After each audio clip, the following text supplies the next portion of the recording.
Si existe una temática que de manera cíclica suscita la dialéctica en nuestra opinión pública, esa sin duda alguna es la de la justicia. Aludes de tinta y voces varias se despliegan en periódicos, televisiones y radios cuando es referida cualquiera de las actuaciones de importancia que emprende la justicia española. Ejercicio más que sencillo sería el de refutar la anterior afirmación si realizásemos un ligero recorrido por la prensa nacional de las últimas semanas. Más si cabe después del anuncio efectuado ante el Parlamento por el nuevo ministro de Justicia, Juan Fernando López Aguilar, que recoge una próxima reforma de la Ley de Enjuiciamiento Criminal.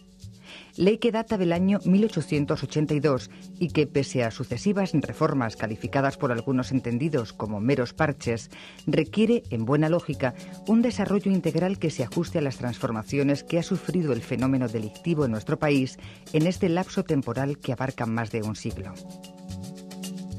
El anteproyecto de Ley Orgánica Integral de Medidas contra la Violencia sobre la Mujer, el reglamento de la Ley Penal del Menor, así como el otorgamiento al Ministerio Fiscal de la Dirección de la Instrucción, son algunos de los asuntos que en la actualidad han reabierto el perenne debate acerca del estado de la justicia en España.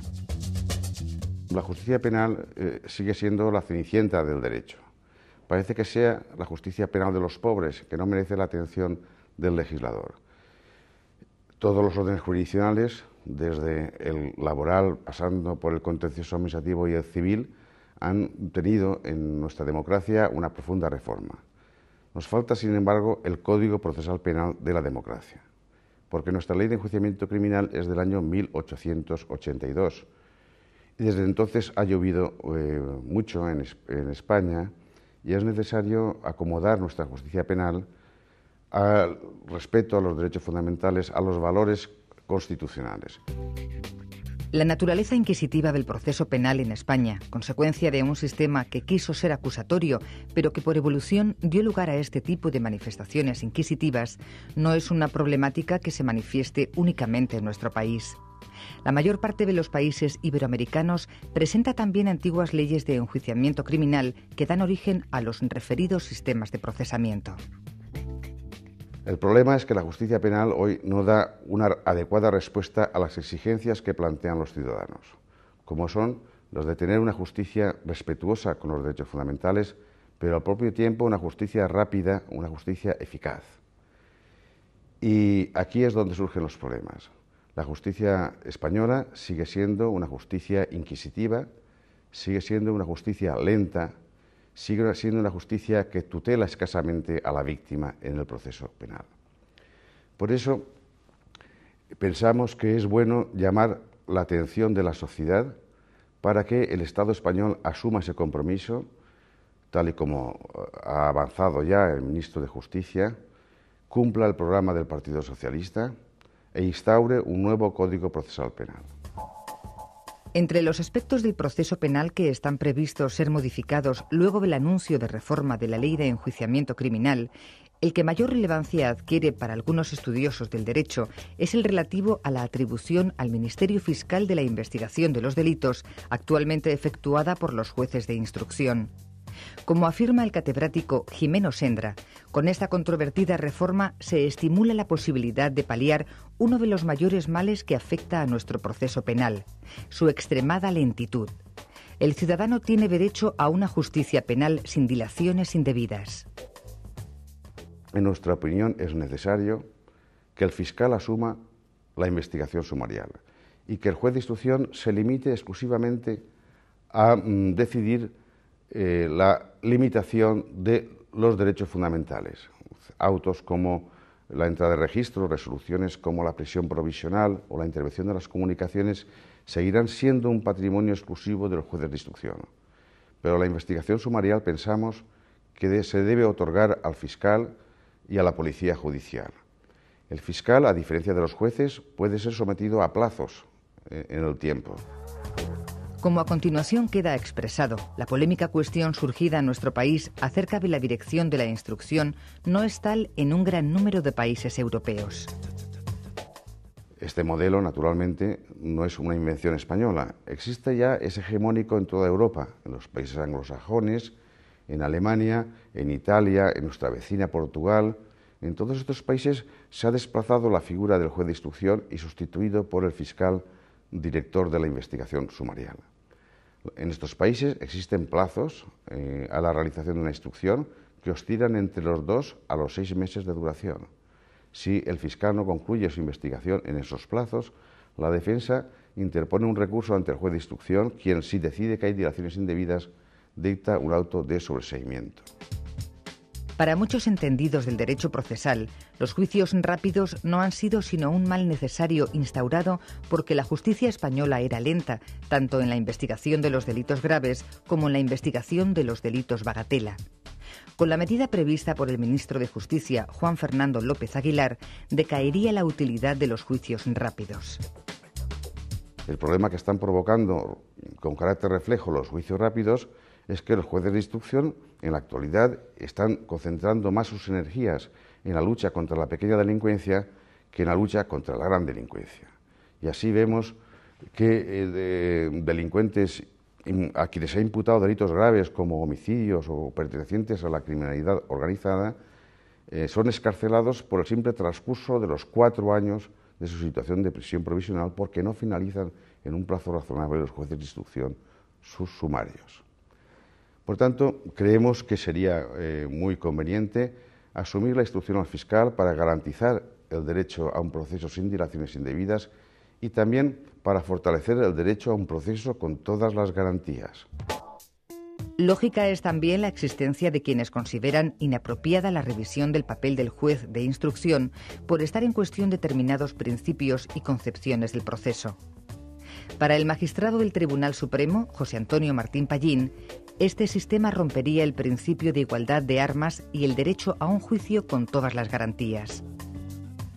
Hay muchos jueces en España que siguen pensando que perderían poder con el modelo del fiscal instructor y muchos fiscales también que se sienten cómodos con el actual sistema donde su intervención sucede sobre todo a partir del escrito de acusación.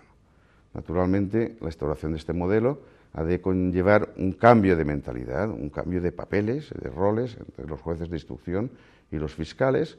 Estos últimos habrán de ser fiscales a pie de obra, interesarse por la personalidad del imputado, interesarse por los daños producidos en la víctima, a fin de solucionar el conflicto social y el conflicto intersubjetivo, conflicto social del Estado contra el delincuente y del agresor contra su víctima, también en un plazo razonable. Los que defienden el modelo del juez de instrucción dicen que es necesario mantenerlo porque el juez de instrucción es independiente e imparcial y, en consecuencia, por tanto, garantiza mucho más la igualdad, garantiza mucho más el equilibrio entre las partes en el proceso y, además, es el único que puede intervenir prueba, es decir, convertir los actos de investigación en actos de prueba. Yo creo que precisamente ahí está el error. Todos estos argumentos son argumentos que hay que darle la vuelta, son argumentos que a mí me inclinan por darle la investigación, que no la instrucción, al fiscal de instrucción. Veamos. En primer lugar, porque uno no es imparcial o independiente por el órgano del que forma parte. Es decir, uno no puede decir que los jueces son independientes porque son jueces y los fiscales son dependientes porque son fiscales. Se es independiente o no por la función que se desarrolla. Entonces, la función de investigación es una función netamente parcial. Es una función parcial, ¿por qué? Porque está dirigida a conformar la acusación y la acusación está en directa relación con la sentencia condenatoria. Por tanto, si el juez de instrucción investiga para conformar la acusación, el juez de instrucción está asumiendo o actuando una función propia de una parte, que es la parte acusadora, y si se es parte, no se es imparcial, se es necesariamente parcial. Esto último sucede aunque no se tengan intereses. Se entiende que el fiscal o el juez de instrucción pueden no tener intereses en el asunto, aunque sí pueden asumir una posición parcial, algo que, como sostiene el catedrático Asencio Mellado, ocurre en la realidad. En la realidad, los jueces de instrucción españoles son jueces muy inquisitivos y jueces sin límites. ¿Quién controla al juez de instrucción? No lo controla nadie. Fijémonos, por ejemplo, en los jueces de instrucción de la Audiencia Nacional. Tienen un poder omnímodo. Es un poder absoluto que pueden modificar cualquier realidad social o política. Es un poder muy limitado. Y creo que naturalmente tiene que haber órganos de investigación que sean limitados, que alguien les controle. En definitiva, la democracia es un sistema de controles. Y el juez de instrucción es una especie órgano que tiene un poder tan ilimitado, como decía Mittermeier, un poder mayor incluso que de un monarca absoluto. Esto es muy peligroso en un sistema democrático. Con la atribución al Ministerio Fiscal de la investigación de los delitos, se conseguirá que el juez de instrucción sea un auténtico juez, un garante de los derechos del imputado, del derecho de defensa, y además se podrá conseguir que haya un control sobre la investigación, sobre la limitación de la duración de la propia investigación, sobre la limitación de derechos fundamentales, etc. Yo creo que, a diferencia de mis compañeros que me han precedido, yo creo que la justicia penal en España no es de las cosas que peor funcionan. No quiero decir que sea óptima, ni muchísimo menos. La justicia en España tiene carencias, es lenta, pero no tanto como se dice, y menos en el ámbito penal. El hecho de que en ocasiones la justicia sea lenta o los sumarios se tramiten con excesiva tardanza en el tiempo, no se debe tanto, y eso yo creo que es un extremo en el que quiero hacer hincapié, no tanto a los procedimientos, porque ya aquí se ha dicho que la ley de enjuiciamiento criminal se establecía en plazo de 1 mes. Yo creo que el problema es de medios, el problema es de infraestructura, y por tanto yo creo que los cambios más importantes a afrontar, a abordar en materia de justicia son cambios más pequeños, pero no por ello menos decisivos. Mientras no se realicen esas modificaciones estructurales de la oficina judicial y se proporcionen los medios suficientes, abordar, como decía el profesor Gimeno, que yo creo que retomo sus últimas palabras, una idea tan ideal e incluso positiva como es una nueva ley de enjuiciamiento criminal, pero sin tener cubiertas las necesidades perentorias de la justicia, me parece un poco utópico. Las utopías son positivas, yo no rechazo ni muchísimo menos que se aborde esa reforma de la ley de enjuiciamiento criminal, pero que previamente se afronten los que son problemas más diarios, más cotidianos, pero que llegan más al ciudadano. Pese a la consideración que muchos realizan de España como país tendente en exceso a la modificación de leyes, la justicia española tiene que esforzarse por amplificar sus actuaciones, singularmente en lo concerniente a una mayor consideración hacia la figura del ciudadano. Al ciudadano le importará mucho poco regular que haya una nueva ley de enjuiciamiento criminal o que se mantenga la existente. Lo que quiere es que sus causas se tramiten con rapidez, que existan los juzgados suficientes y sobre todo algo que también se olvida, y es la información. Siempre he dicho y repito de que mientras no se gane la batalla de la información, la justicia en este país no tendrá la credibilidad que requiere y que necesita. Que el ciudadano sepa cómo está su pleito, cuáles son las razones de su retraso, que en definitiva se aborden esos pequeños problemas, pero que son los que en definitiva van a cambiar la forma de entender la justicia por parte de la ciudadanía.